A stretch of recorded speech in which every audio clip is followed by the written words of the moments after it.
tenho hoje para compartilhar com vocês, talvez tenha algumas palavras que eu vou usar que são parecidas, né? Mas eu quero poder alcançar o teu coração nessa noite de uma forma um pouquinho diferente.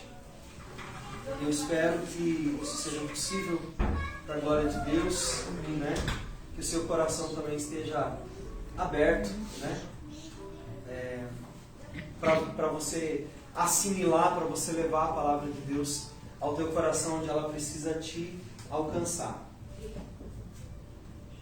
Quantos de vocês conhecem um pouquinho, ou já leram um pouquinho do livro de Juízes na Bíblia? Né? Por que esse livro tem esse nome? Houve uma época em que Israel não teve apenas um líder. Houve uma época em que Israel ficou dividida, em que as tribos estavam sem muita liderança, as coisas estavam bem difíceis, eram tempos sombrios aqueles. E então, para que o povo não ficasse sem um governo, sem uma liderança, sem uma condução, Deus levantou homens e mulheres que eles chamavam de juízes. Por que juízes? Porque eram eles que decidiam a direção que a vida daquela tribo, daquele reino, ia então tomar, as decisões que iam acontecer. Não eram reis, não eram de família real, mas eram pessoas levantadas por Deus para guiar o povo.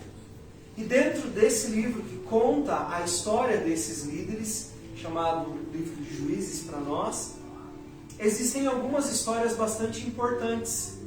E a história que eu vou falar hoje é uma história pouco contada. É uma história talvez até que muitas pessoas não teriam escrito essa história e não teriam colocado essa história na Bíblia. E ali a Bíblia também é o livro das histórias que ninguém quer contar. A Bíblia é o livro das histórias que não terminam bem. A Bíblia também é o livro das histórias que a gente tem um pouco de vergonha. Porque a Bíblia é o livro que retrata a vida tal qual ela é. E o como Deus intervém ou não em algumas atitudes e decisões dos seres humanos. E esse texto de Juízes capítulo 12, ele é um texto banhado de sangue, ele é um texto difícil.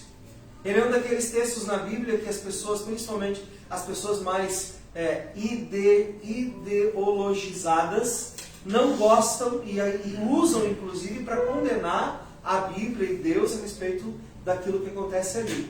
O que elas não entendem é que isso não quer dizer que Deus concordou com o que aconteceu ali. Quando houve uma matança, por exemplo, Deus não estava feliz que aquilo estava acontecendo, né? Então as pessoas acham muitas vezes que é isso, mas não é. E nesse texto de Juízes capítulo 12, nós temos uma batalha entre irmãos. E nenhuma batalha entre irmãos é uma coisa que Deus gosta. Nenhuma batalha entre irmãos é uma coisa que a Bíblia relata com orgulho, com alegria.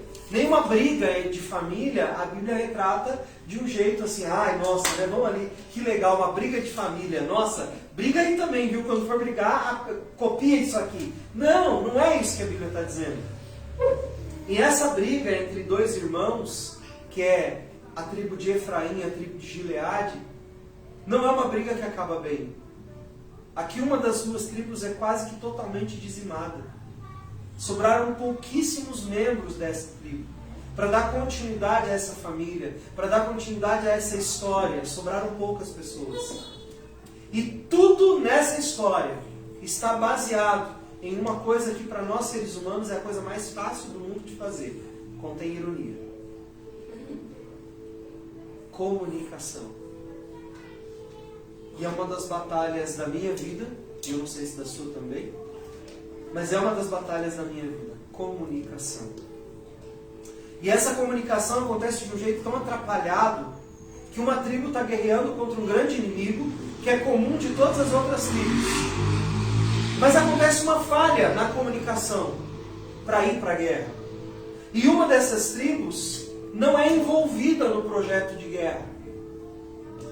E a vitória é sofrida, mas ao mesmo tempo ela acontece. A diferença é que uma tribo ficou de fora da guerra. E essa tribo que ficou de fora da guerra é acusada por uma outra tribo que diz assim: vocês são omissos, vocês são covardes, e vocês não vieram lutar conosco. Vocês não quiseram batalhar uma guerra que favorecia vocês. Vocês não quiseram lidar com um inimigo que era inimigo de vocês também. E vocês deixaram isso para nós fazermos, né? E muitos de nós tombaram nessa guerra. Sabe aquela velha briga de irmãos? Mas só mandam eu fazer. E o outro está lá, descansando. E o outro está lá, sem se envolver. Só eu. Tudo eu. Sabe, parece uma briga mais ou menos assim. E essa briga relatada em Juízes 12 acontece entre dois irmãos. As 12 tribos de Israel são os 12 filhos de Jacó. Né? Então é uma briga de irmãos. Um irmão está dizendo: você é omisso. Você nunca faz o que é preciso. Você está sempre se esquivando. Você não resolve as coisas. Você não lida com os problemas. E daí nós temos que lidar e sobra para nós. E está pesado para nós. Só que essa guerra, essa briga, chega num momento extremo. E ela é relatada em Juízes capítulo 12. Mais especificamente no versículo 6, que diz assim: então lhes diziam: dize, pois, tu a palavra Shibolete. Porém, eles diziam Sibolete, porque não podiam pronunciar aquela palavra. Então eles os degolavam, e caíram de Efraim naquele dia 42.000 homens. Você sabe quantos são 42.000 homens? 42.000 pessoas. Você acha pouco para morrer num dia? Ao fio da espada, na beira de um rio? E como é que eles descobriam quem matar? Pela maneira de falar. Era pela maneira de falar que alguém morria ou que alguém vivia. Era pela palavra que alguém era liberto e podia viver livre, ou era sentenciado à morte e sua herança dizimada e destruída. Só que eu não estou falando de inimigos. Eu estou falando de irmãos. Irmãos que se matavam entre si. Irmãos que por causa de um mau entendimento começaram a destruir uns aos outros. Começaram a se ferir uns aos outros. Começaram a machucar uns aos outros. E eu pergunto para vocês quantas vezes eu e você, nos nossos relacionamentos, já nos ferimos pela forma como falamos. Porque aqui só eram feridos aqueles que falavam a mesma palavra de um jeito diferente. Que não conseguiam falar a palavra como ela era. E por falarem diferente, eles morriam ao fio da espada. A palavra era Shibolete, com CH. Mas a tribo de Efraim, por falar um dialeto um pouco diferente da tribo de Gileade, não conseguia pronunciar o CH com o som de CH. Pronunciava o som de CH como o som de F, de S. Então, ao invés de dizer Shibolete, eles diziam Sibolete. E quando um homem ia atravessando o Jordão, os guardas diziam, diz uma palavra. E ele então dizia, ok, diga Shibolete. E aí ele encontrava dificuldade e dizia Sibolete. Esse homem era morto. Porque eles sabiam que a tribo de Efraim não conseguia falar do jeito que eles falavam. Do jeito que eu quero que você fale. Você não vai morrer, não vai falar, então você vai morrer. Se você não é comigo, então você é meu inimigo, eu vou matar você. E a morte virá, a sentença de morte virá pela tua própria palavra, que sair da tua própria boca. Quantas vezes você já se condenou pelo que você disse? Só eu fiz isso? Só eu que me condenei por aquilo que falei? Quantas vezes você já se arrependeu amargamente por ter aberto sua boca? A Joyce Meyer até escreveu um livro antigo, um clássico dela, né? Eu e minha boca grande. O que ela quer dizer com isso? Eu e a minha dificuldade de segurar as palavras dentro de mim. Será que é isso que ela está dizendo? Quem já leu esse livro sabe que não é. Palavras que não entram dentro do seu entendimento não precisam ser freadas para sair. O livro fala de palavras que nascem na mente e no coração. A boca é só o último obstáculo. Mas a questão do pensamento e do sentimento são tratadas por ela como uma forma fundamental de não falar aquilo que eu não devo. De não permitir que saiam da minha boca palavras de condenação, de sofrimento e que gerem dor na vida das pessoas. O problema não é controlar a língua.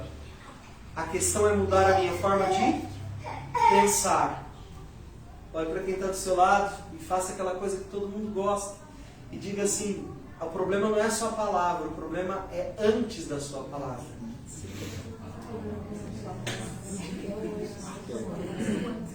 Os nossos problemas não começam quando nós falamos.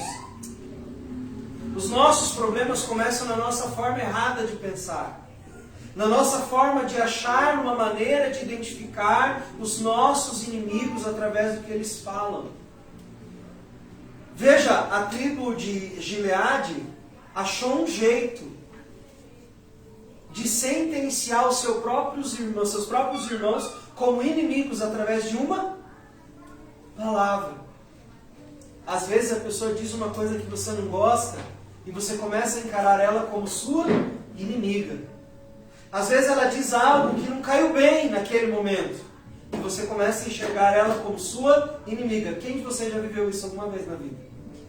Alguém disse alguma coisa e você disse, mas aí você já contra-atacou. Por que você contra-atacou aquilo que o outro disse? Porque você já o identificou como sendo seu inimigo. E essa é uma grande questão. E essa identificação como inimigo ocorreu aonde? Na palavra do outro? Não. Ela ocorreu dentro de você. Foi quando você não gostou. Foi quando você sentiu que algo não foi bom. Foi quando alguma palavra atravessada chegou até você. Ali você identificou o outro como teu oponente. Mas isso aconteceu dentro de você. Por isso que muitas vezes, quando a gente está ensinando a linguagem da vida, a gente está ensinando nosso jeito de ser igreja, a gente fala, a questão nunca é o outro, a questão é você. Por que a gente diz isso? Porque tudo que o outro diz, se for ouvido por você de uma forma diferente do que normalmente você ouve, você poderá tê-lo não como seu inimigo, mas como alguém com quem você quer se conectar, seguir a vida e se conectar com o que está vivo dentro do outro. Todas as vezes que eu olho para o outro e eu encaro o outro como meu inimigo, o resultado disso nós já sabemos qual é. Nós vamos querer vencer. Nós vamos querer ferir, nós vamos querer degolar, nós vamos querer derramar o sangue do outro. E isso é o que aconteceu lá no Jardim do Éden com Caim e Abel, quando um irmão derramou o sangue do outro por causa do culto, por causa da forma de culto. Veja como é grave isso. As palavras têm tanto poder, primeiro em nós mesmos. Sabe, nós nos preocupamos muito. Eu vim de um tempo onde as pessoas falavam assim, não fale isso, está amarrado. Porque as palavras têm poder. Só que eu acho sempre engraçado é que as palavras só têm poder quando saem da sua boca. Mas as pessoas não repreendem aquilo que está dentro da mente do outro antes de ele lançar aquela palavra sobre o outro. Ou seja, a gente se preocupa mais com aquilo que afeta o outro do que com a fonte daquilo que afeta o outro, que é a nossa mente. Que é a maneira como nós estamos pensando sobre o outro, sobre a vida do outro. Nós somos a fonte de bênção ou a fonte de maldição. Tudo depende de como nós cuidamos daquilo que vai aqui dentro. Queridos crentes, a verdade é que nós aprendemos a pensar igual ao mundo. E os nossos pensamentos estão muito mais parecidos com os pensamentos dessa terra do que com os pensamentos que deveríamos estar ocupando a nossa mente, que são os pensamentos do céu, a mentalidade de Cristo na nossa vida. A mentalidade de Cristo não está interessada em identificar os inimigos. A mentalidade de Cristo está interessada em redimir os inimigos para que eles se tornem irmãos. A mentalidade de Cristo não está olhando a agressão do outro. A mentalidade de Cristo está perdoando a agressão do outro, mesmo antes de ele te ofender. A mentalidade de Cristo está preocupada com o que está vivo no outro, não em matar aquilo que está vivo no outro. Em fortalecer, em edificar, em cuidar. Mas nesse texto nós vemos que a linguagem, ela apenas denunciava. A linguagem de morte, nesse texto, ela trazia a pior parte. Ela exaltava aquilo que o outro não fez, não era e não foi. Eles estavam matando efraimitas porque eles não tinham ido à guerra, porque eles tinham virado as costas para seus irmãos, porque eles eram covardes, porque eles não mereciam viver livres. E na verdade, eles não foram, não foi porque eles não quiseram. Eles não foram porque ocorreu um erro de comunicação que os impediu de estar na batalha no dia da batalha. Então, no fundo, eles não estavam errados. Quem estava errado era quem não havia comunicado direito. Mas quem morreu foi aquele que não estava na batalha, independente se ele não tivesse sido avisado. Independente se não houvesse tido problema. Você consegue entender a gravidade desse assunto? Uma tribo inteira, 42 mil homens, foram mortos por terem sido desavisados a respeito de algo que eles gostariam de ter participado. Você já teve situações onde você gostaria de ter participado de algo e as pessoas te impediram de participar? É uma das coisas mais difíceis da gente encarar. De você amar alguém, de você querer estar com aquela pessoa, participar daquele momento, mas aquela pessoa não ter o mesmo sentimento em relação a você. E você se sentir deixado de lado. Sabe, às vezes essa linguagem agressiva e de escassez nos faz não só perdermos coisas para nós mesmos, mas nos faz machucar pessoas que nos amam de verdade. E pena que a gente só se dá conta disso às vezes muito depois. E que a gente não consegue entender isso antes, para não cair nesse erro. A linguagem de morte ou de escassez, ela rotula as pessoas. Ela está focada na diferença. Ela está focada em revelar segredos e muitas vezes que são mentirosos sobre o outro. Quando eles perguntavam a palavra, eles estavam querendo saber se aquela pessoa era efraimita ou não. Se ela era covarde ou não. Se ela tinha se esgueirado da guerra ou não. Se ela tinha deixado de batalhar ou não. Veja, aonde é que está o foco dessa conversa? Está na falha do outro. Não está na minha necessidade de me conectar com o outro. E todas as vezes que a nossa linguagem está focada na falha do outro, o único resultado que nós vamos ter é a morte de uma das partes, ou se não das duas. É a morte do relacionamento. É a morte da esperança. É a morte de tudo aquilo que está vivo dentro da pessoa. Toda vez que alguém repetia a palavra, eles identificavam: é um efraimita, é um covarde, não lutou. Veja quantos rótulos, né? Veja quantas impossibilidades, veja quantas coisas sobre o outro e nada sobre mim. E aí eles eram mortos. Então essa linguagem, além de rotular, além de trazer à tona coisas sobre o outro, ela também é uma linguagem de mentira. Ela é uma linguagem de acusação. Ela é uma linguagem de desautorização. E por que não utilizar a linguagem do momento? Ela é um cancelamento do outro.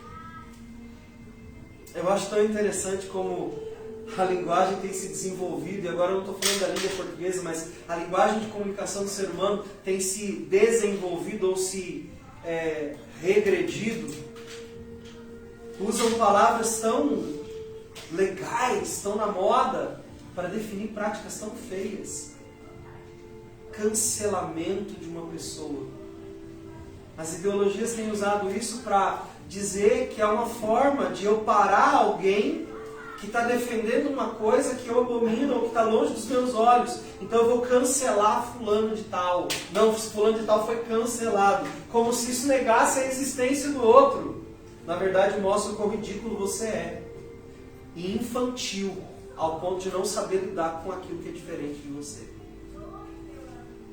E é isso que eles estavam fazendo.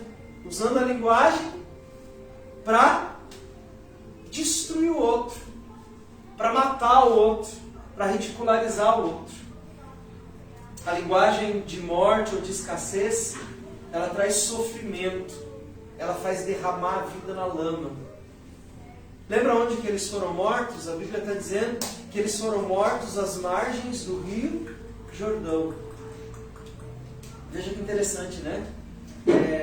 Eles chegam naquele vale, nos lugares onde era mais raso e fácil de atravessar, e ali naquele lugar que era mais fácil de atravessar, normalmente, né, como era muita gente atravessando, o que acontece quando muita gente atravessa as margens de um rio? Como é que ficam as margens do rio? Ficam enlamaçadas, não ficam? Já imaginou a mistura de lama com sangue? Porque ali naquele val, na beira daquele rio, eles matavam as pessoas. Foram 42 mil pessoas que passaram por ali e que morreram nas margens daquele rio. Sangue derramado na lama. Sangue derramado às margens de um rio, de um lugar de vida. Porque uma linguagem de morte estava firme e vibrante no coração de algumas pessoas. Eu acho interessante que não precisou de 42 mil gileaditas para matar 42 mil efraimitas. Provavelmente a multidão que matou era muito menor do que a multidão que foi morta. Não precisa de muito para matar uma pessoa. Não precisa de muito para judiar de alguém. Bastam algumas palavras. Nesse caso aqui, apenas uma palavra para sentenciar o outro à morte. E como isso é uma prática comum no mundo e também às vezes dentro da igreja, o fato é que ninguém escapa ileso de alguém que tem uma linguagem de escassez. Sempre vai machucar, sempre vai ferir, sempre vai destruir. A linguagem da vida, por outro lado, é uma linguagem que proporciona algo muito maior. A linguagem da vida constrói proteção. Porque quem falava a palavra do jeito que eles queriam era tido como um deles. E como era tido como um deles, não era morto. O que Jesus disse sobre nossos inimigos? Como nós devemos tratá-los? Jesus diz assim: eu não vou ensinar vocês a amar logo os amigos de vocês, porque isso qualquer pessoa faz. Eu vou ensinar vocês a amar quem? Aqueles que vos perseguem. É esses que eu vou ensinar vocês a amar. Sabe, o amor de Jesus é um amor difícil. É aquele amor que Ele pede de você por aquele que não merece ser amado por você. Quantos de vocês já leram o livro de Oséias? Tem 2 livros que foram baseados, né? Inclusive tem um filme agora chamado Amor de Redenção. É baseado na história de Oséias. Assista, porque o livro é maravilhoso. Não sei o que é. Não assisti ainda. Muito bom. Mas que é muito lindo. O que Deus manda Oséias fazer?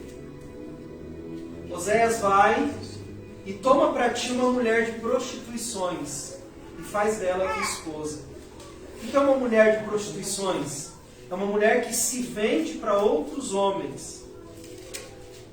E ele diz: vai e pega uma mulher dessa e casa com ela. Faz dela sua mulher, Oséias. Faz dela sua mulher. Toma essa mulher para você, Oséias. E a mulher volta para o prostíbulo e Deus diz para ele: vai lá e busca ela de novo. E aí ela fica em casa um tempo, de repente ela volta para o prostíbulo e Deus diz para ele: vai lá e pega ela de novo. Não é um amor difícil esse que Deus está pedindo de Oséias?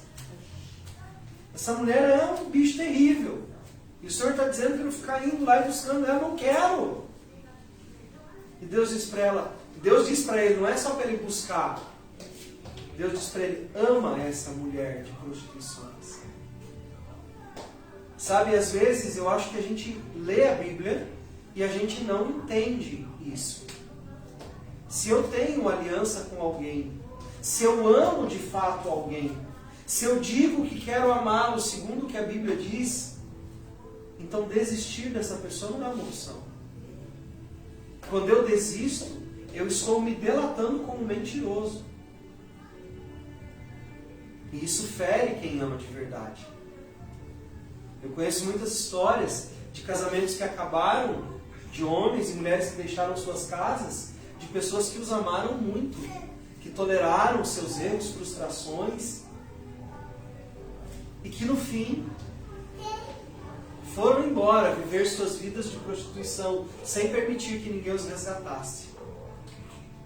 É muito triste, dói isso. E a Bíblia está falando aqui que essa linguagem é uma linguagem de morte. E Deus está tentando nutrir em nós uma linguagem de vida. E daí quem tem a linguagem de vida fica sofrendo. Porque aquele que tem a linguagem de morte desprezou a vida e o verdadeiro amor. E é muito interessante a gente olhar para essas coisas na Bíblia, porque a linguagem de vida, ela conecta as pessoas. Ela traz as pessoas para perto. Eu conheço assim alguns de vocês um pouco mais, há mais tempo do que outros de vocês. É por isso que eu vou tomar uma pessoa que eu conheço há mais tempo, que é a Rita. A Rita não fala só coisas que eu gosto. Às vezes ela fala umas coisas que eu tenho vontade de responder ela assim, igual ela me falou. Não que ela fale mal educadamente, ela não fala, a Rita nunca foi mal educada comigo. Sempre foi muito respeitosa. Mas tem coisas que ela pensa que eu penso diferente dela. A gente já chegou em coisas que a gente pensa diferente várias vezes. Só que a nossa amizade dura mais de 20 anos já. Por que é assim? Porque entre nós a gente chegou num ponto que existe uma linguagem de vida. Que por mais que a gente discorde em alguma coisa um do outro, não é o suficiente para romper a aliança que existe entre nós. E por que eu não falei da minha esposa? Por que eu falei de uma amizade, né? Porque muitas vezes a gente tem relacionamentos que a gente reputa como menos comprometedores, né? Tipo assim, existe ex-amigo, ex-namorado, ex-isso, ex-aquilo. Mas tem ex-irmão? Tem ex-irmão? Você conhece algum ex-irmão? Oh, esse aqui é meu ex-irmão, queria apresentar ele para você.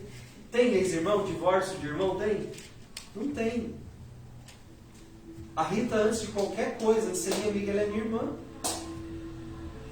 A minha esposa também é minha irmã. A minha esposa também é minha irmã. Porque ela aceitou a Cristo. Então, nesse aspecto, não existe ex-relacionamento entre nós. Se eu quero ser bíblico, se eu quero caminhar na palavra de Deus, não existe isso. Mas existe ou não existe quebra de relacionamentos no nosso meio? Cristãos. Existe, não deveria existir. Nós deveríamos ser maduros o suficiente para suportar o lado escuro do outro. Assim como ter o nosso lado escuro suportado pelo outro. Mas quando há essa falha de comunicação, parece que as pessoas se perdem de um jeito muito triste, muito difícil. E aí eu comecei a ler alguns textos e eu achei umas coisas bem interessantes. Provérbios 13:3 diz assim: quem toma cuidado com suas palavras protege a vida, mas quem fala demais arruína com tudo. Quem cuida de suas palavras protege a vida. Não é a palavra falada, gente, só que causa morte. É a palavra não falada, mas é a palavra criada na mente e no coração, que mata você por dentro. E quem cria essas palavras não são os outros, é você mesmo, porque a mente é sua. Alguém controla a sua mente? Controla? Diego, a Lana controla a sua mente? Lana, Diego controla a sua mente? Seus pais controlam sua mente, Kaique? Não, né? Você controla as deles? Vixe. Às vezes queria. Eu queria. Sabe? Ninguém controla a sua mente. Então aquilo que está dentro da sua mente é a responsabilidade sua, não do outro. Ah, mas o outro estimulou, sim. Mas quem permitiu que o estímulo criasse isso dentro de você? Foi você.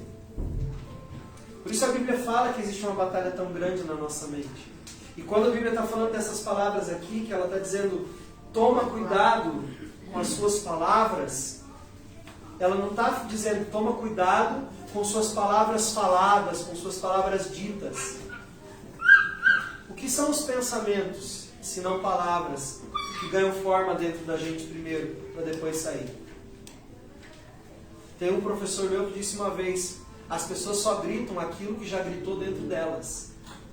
Então o grito acontece primeiro dentro de você, para depois sair pela sua boca. Você só grita aquilo que já foi gritado dentro de você. Sabe, por isso que nós temos que cuidar com aquilo que está dentro. Jesus diz isso, de todas as coisas que você tem que guardar, guarda o quê? Seu coração, seu pensamento, sua mente, aquilo que está dentro de você. Por quê? Porque é ali que encontra-se a vida. E se você deixar coisas ruins criarem ali dentro, vai esbagaçar com a sua fala.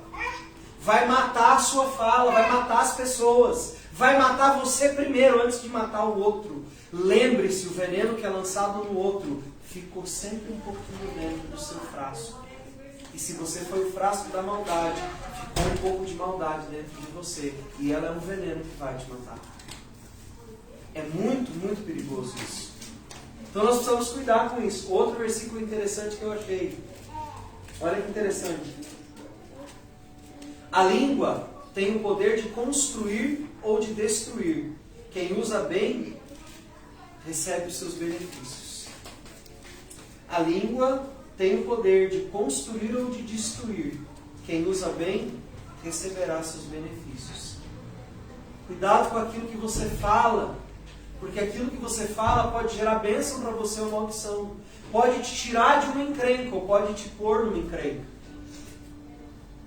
Quantos de vocês já começaram a falar antes do outro terminar a pergunta? A pessoa nem terminou o pensamento e você já está falando, né? Você nem sabe o que a pessoa vai dizer, mas você acha que já sabe. Você já está até traduzindo o que a pessoa está querendo dizer com aquilo que ela não terminou de dizer, mas que você sabe. Você entende como é aqui dentro a coisa? Como é primeiro dentro da gente? Se a gente não cuidar, a gente mata. Olha que interessante. As palavras do tolo ferem como uma espada afiada, mas as palavras do sábio, além de vida, trazem cura. As palavras do sábio, além de vida, trazem cura. Mas lembra, a palavra não é só aquilo que sai. A palavra é aquilo que é gerado aqui dentro. E quando é gerado aqui dentro, é que é o perigo. Então não cuide só da sua língua. Cuide da sua linguagem.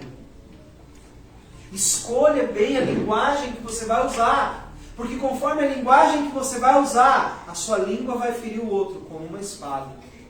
E você pode ter uma língua de bálsamo ou uma língua de espada. Depende muito daquilo que você vai permitir que fique aqui dentro, rodando na sua mente e no seu coração. Olha que interessante. Provérbios 18 diz assim: do fruto da boca enche-se o estômago do homem, do produto dos seus lábios ele se satisfaz. A língua tem poder sobre a vida e sobre a morte. Quem gosta de usá-la tem que comer dos seus frutos. Ou seja, cuidado com aquilo que está sendo gerado dentro de você, porque isso vai ser o resultado do que você vai viver. E conforme o resultado do que você vai viver, você não vai ter como evitar. Você vai ter que viver aquilo. Porque aquilo vai acontecer na sua vida.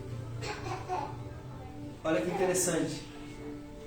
Tiago fala isso. Tiago 3,2.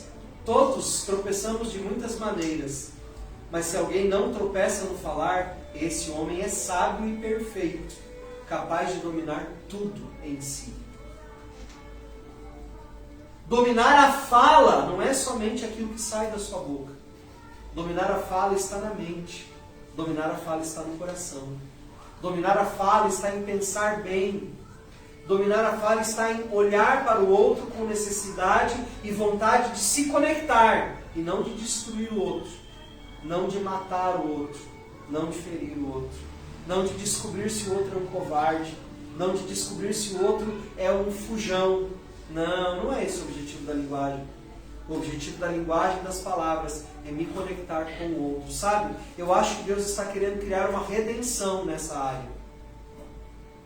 As palavras têm sido usadas para destruir.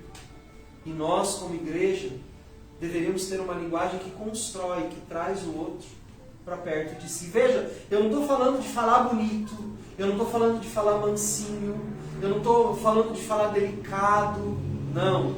Eu estou falando de falar a verdade em amor. Eu estou falando de olhar para o outro de uma forma a que eu queira me conectar e não a criar desconexões através da palavra. Para tudo isso que eu tentei trazer para vocês hoje, eu queria muito que a gente pudesse guardar no coração de que nós podemos produzir dentro de nós primeiro, vida ou morte, apenas escolhendo a linguagem que nós vamos funcionar. Amém. A redenção não começa pela fala, a redenção começa pelo pensamento, pelo coração. E nós precisamos redimir o mundo através da nossa maneira de viver nova em Jesus, dominando mente, coração e prática. Lembra, a redenção acontece em 3 áreas: minha maneira de pensar, minha maneira de sentir e minha maneira de agir. Nós precisamos ser um povo que pensa, sente e age diferente, porque esse é o chamado de Jesus para nós como igreja. Eu podia falar um monte de outras coisas, mas eu acho que já é o suficiente aquilo que eu disse a vocês nessa noite. Que a nossa busca não seja por fala dos outros que os condenem. Que a nossa busca não seja sobre falas dos outros que nos firam, para nós justificarmos a nossa vingança ou a maneira que nós estamos agindo.